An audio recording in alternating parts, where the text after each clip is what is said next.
तक की सियासी माहौल जो है, सियासी माहौल गर्मा चुका है। दरअसल मौलाना मदनी ने आतंक और आतंकियों के खिलाफ हो रही कार्रवाई को धर्म से जोड़ दिया है। मदनी ने कहा है कि एक मुस्लिम न्यूयॉर्क में मेयर बन सकता है, लेकिन हिंदुस्तान के अंदर किसी मुस्लिम यूनिवर्सिटी का वाइस चांसलर नहीं बन सकता। उन्होंने कहा, देख लीजिए अल फलाह का क्या हो रहा है। मदनी के बयान पर एमपी में सियासत गरमाई। बीजेपी मदनी के खिलाफ सख्त एक्शन की मांग भी कर रही है। तो इधर कांग्रेस ने बीजेपी पर ही हमला बोला। उधर आईएएस अधिकारी नियाज खान भी शिक्षा को लेकर एक पोस्ट करते हुए नजर आए। उन्होंने एक पोस्ट किया जिसकी काफी चर्चा हो रही है।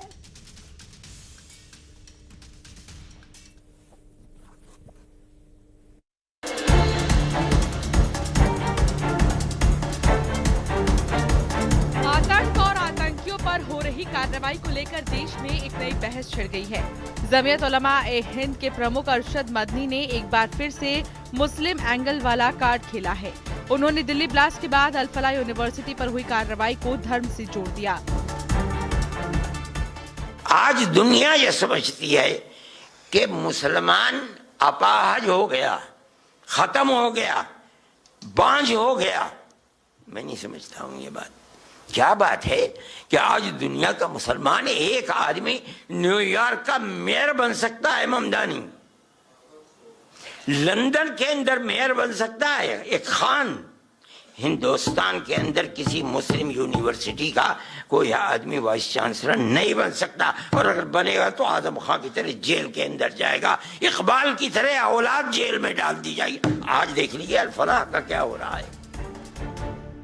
एक तरफ अरशद मदनी है जो आतंकियों पर हो रही कार्रवाई से बौखला रहे हैं। उधर आईएएस नियाज खान सोशल मीडिया पर एक पोस्ट कर चुके हैं। इस पोस्ट में नियाज खान ने लिखा, जिस मुस्लिम ने शिक्षा प्राप्त की वो लंदन और न्यूयॉर्क का मेयर बना। जिस मुस्लिम ने कट्टरता और अंधविश्वास की शिक्षा ली वो मैकेनिक, महिलाओं पर अन्याय करने वाला और पंचर बनाने वाला बना। शिक्षा मुसलमानों के लिए रामबाण औषधि है, समझें इसे। एमपी में मौलाना मदनी के बयान पर सियासत गर्मा गई है। कैबिनेट मंत्री विश्वास सारंग ने कहा कि मौलाना मदनी आतंक को संरक्षण देने की बात कर रहे हैं। उधर कांग्रेस ने नियाज खान के पोस्ट पर कहा कि हमारे यहाँ लोग गलत दिशा में क्यों जा रहे हैं, ये भी समझना चाहिए। मुझे आश्चर्य होता है कि ऐसे संवेदनशील मुद्दे पर भी इस तरह की बयानबाजी करना, और जो व्यक्ति सीधे सीधे आतंकवाद से जुड़ा हुआ है उसको संरक्षण देने की बात करना, उसका उदाहरण प्रस्तुत करना। मदनी भूल रहे हो इस देश के इतिहास को। इस देश के इतिहास में वो गौरवशाली मुस्लिम चेहरे भी हैं जिनको इस देश में आगे बढ़ाया गया है। अब्दुल कलाम साहब इस देश के राष्ट्रपति बने।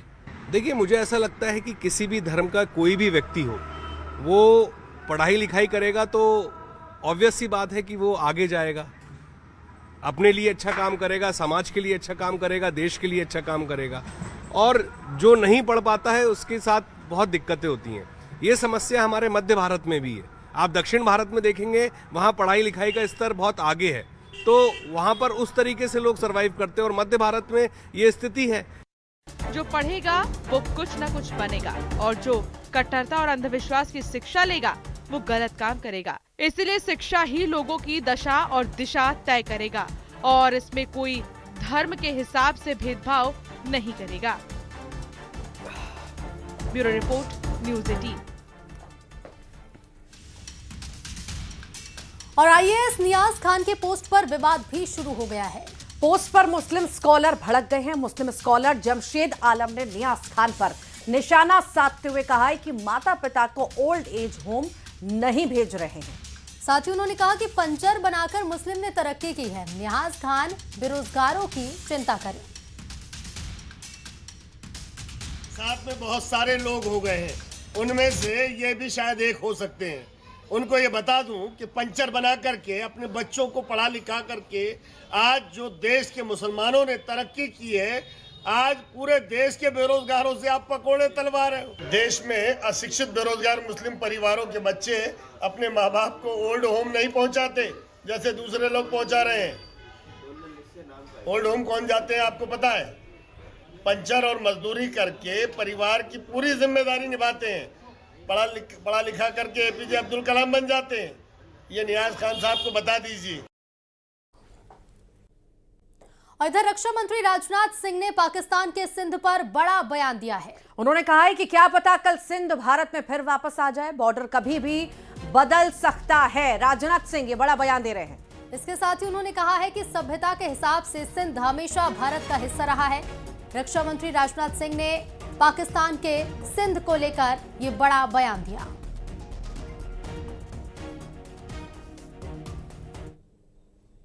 मेरे बहनों भाइयों, यह भारत का हिस्सा भले ही न हो, लेकिन सभ्यतागत रूप से सिंध हमेशा भारत का हिस्सा रहेगा।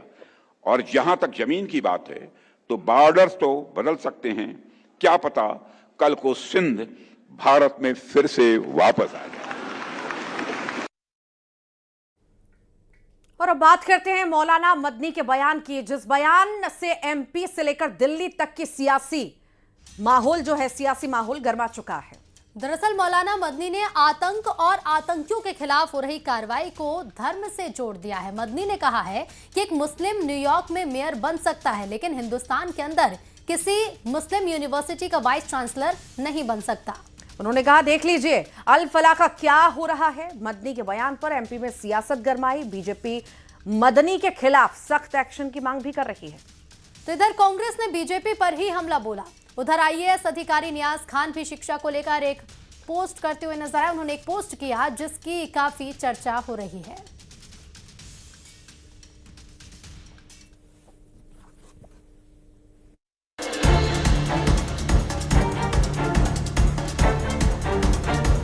आतंक और आतंकियों पर हो रही कार्रवाई को लेकर देश में एक नई बहस छिड़ गई है। जमीयत उलमा ए हिंद के प्रमुख अरशद मदनी ने एक बार फिर से मुस्लिम एंगल वाला कार्ड खेला है। उन्होंने दिल्ली ब्लास्ट के बाद अल फलाह यूनिवर्सिटी पर हुई कार्रवाई को धर्म से जोड़ दिया। आज दुनिया ये समझती है कि मुसलमान अपाहज हो गया, खत्म हो गया, बांझ हो गया। मैं नहीं समझता हूं ये बात। क्या बात है कि आज दुनिया का मुसलमान एक आदमी न्यूयॉर्क का मेयर बन सकता है, ममदानी लंदन के अंदर मेयर बन सकता है, एक खान हिंदुस्तान के अंदर किसी मुस्लिम यूनिवर्सिटी का कोई आदमी वाइस चांसलर नहीं बन सकता। और अगर बनेगा तो आजम खां की तरह जेल के अंदर जाएगा, इकबाल की तरह औलाद जेल में डाल दी जाएगी। आज देख लीजिए अल फलाह का क्या हो रहा है। एक तरफ अरशद मदनी है जो आतंकियों पर हो रही कार्रवाई से बौखला रहे हैं। उधर आईएएस नियाज खान सोशल मीडिया पर एक पोस्ट कर चुके हैं। इस पोस्ट में नियाज खान ने लिखा, जिस मुस्लिम ने शिक्षा प्राप्त की वो लंदन और न्यूयॉर्क का मेयर बना। जिस मुस्लिम ने कट्टरता और अंधविश्वास की शिक्षा ली वो मैकेनिक, महिलाओं पर अन्याय करने वाला और पंचर बनाने वाला बना। शिक्षा मुसलमानों के लिए रामबाण औषधि है, समझें इसे। एमपी में मौलाना मदनी के बयान पर सियासत गरमा गई है। कैबिनेट मंत्री विश्वास सारंग ने कहा कि मौलाना मदनी आतंक को संरक्षण देने की बात कर रहे हैं। उधर कांग्रेस ने नियाज खान के पोस्ट पर कहा कि हमारे यहाँ लोग गलत दिशा में क्यों जा रहे हैं, ये भी समझना चाहिए। मुझे आश्चर्य होता है कि ऐसे संवेदनशील मुद्दे पर भी इस तरह की बयानबाजी करना और जो व्यक्ति सीधे सीधे आतंकवाद से जुड़ा हुआ है उसको संरक्षण देने की बात करना, उसका उदाहरण प्रस्तुत करना। मदनी भूल रहे हो इस देश के इतिहास को। इस देश के इतिहास में वो गौरवशाली मुस्लिम चेहरे भी हैं जिनको इस देश में आगे बढ़ाया गया है। अब्दुल कलाम साहब इस देश के राष्ट्रपति बने। देखिए, मुझे ऐसा लगता है कि किसी भी धर्म का कोई भी व्यक्ति हो, वो पढ़ाई लिखाई करेगा तो ऑब्वियस सी बात है कि वो आगे जाएगा, अपने लिए अच्छा काम करेगा, समाज के लिए अच्छा काम करेगा, देश के लिए अच्छा काम करेगा। और जो नहीं पढ़ पाता है उसके साथ बहुत दिक्कतें होती हैं। ये समस्या हमारे मध्य भारत में भी है। आप दक्षिण भारत में देखेंगे, वहाँ पढ़ाई लिखाई का स्तर बहुत आगे है, तो वहाँ पर उस तरीके से लोग सर्वाइव करते हैं। और मध्य भारत में ये स्थिति है। जो पढ़ेगा वो कुछ न कुछ बनेगा और जो कट्टरता और अंधविश्वास की शिक्षा लेगा वो गलत काम करेगा। इसलिए शिक्षा ही लोगों की दशा और दिशा तय करेगा और इसमें कोई धर्म के हिसाब से भेदभाव नहीं करेगा। Bureau report, news 18।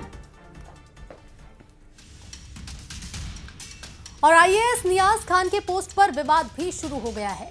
पोस्ट पर मुस्लिम स्कॉलर भड़क गए हैं। मुस्लिम स्कॉलर जमशेद आलम ने नियाज खान पर निशाना साधते हुए कहा है कि माता पिता को ओल्ड एज होम नहीं भेज रहे हैं। साथ ही उन्होंने कहा कि पंचर बनाकर मुस्लिम ने तरक्की की है। नियाज खान बेरोजगारों की चिंता करें। साथ में बहुत सारे लोग हो गए हैं, उनमें से ये भी शायद एक हो सकते हैं। उनको ये बता दूं कि पंचर बना करके अपने बच्चों को पढ़ा लिखा करके आज जो देश के मुसलमानों ने तरक्की की है, आज पूरे देश के बेरोजगारों से आप पकोड़े तलवा रहे हो। देश में अशिक्षित बेरोजगार मुस्लिम परिवारों के बच्चे अपने माँ बाप को ओल्ड होम नहीं पहुंचाते जैसे दूसरे लोग पहुंचा रहे हैं। ओल्ड होम कौन जाते हैं आपको पता है? पंचर और मजदूरी करके परिवार की पूरी जिम्मेदारी निभाते हैं। पढ़ा लिखा करके एपीजे अब्दुल कलाम बन जाते हैं। ये नियाज खान साहब को बता दीजिए।